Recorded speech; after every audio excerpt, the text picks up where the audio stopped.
Here we are at a property in Preston. The client is planning to remove some of the internal walls.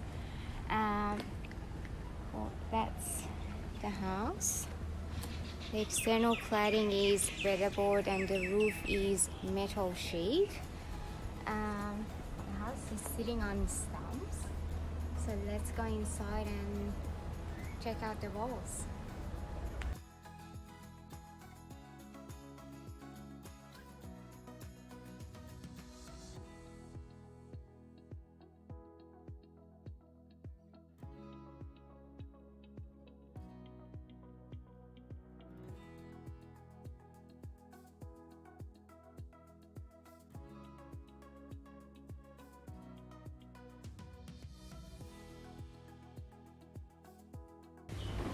This is the double story part, and the joists are running this way, landing on this 200 VIC beam.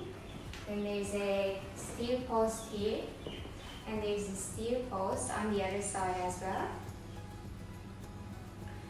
Now, the client is planning to remove that, so which means we have to put an extension right next to that beam. So we're going to have a splice joint here, and then we're going to have a new column here.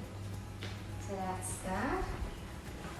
Then this one, they're planning to have the window wider up to 1.5, 1.8. Because the floor joists are running this way, this is not taking the floor load. Therefore, this is a straightforward part of the job.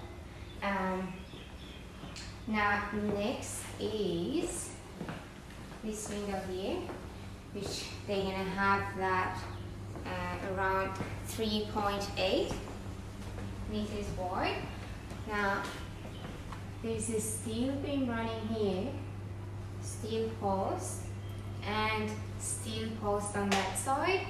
Now if they are planning to make this wider, then we have to put a lintel here, and the beam is going to land on this lintel. So the beam landing on the lintel, and then the lintel landing on steel post on each side. Last thing, they are planning to have an opening here to put the fridge inside. This wall is not load bearing because, as I said, the joists are running this way, so that's easily done. Now if they want to cut the concrete, which they are planning to do that, we just have to put some dowel bars and connect a new section to the existing part.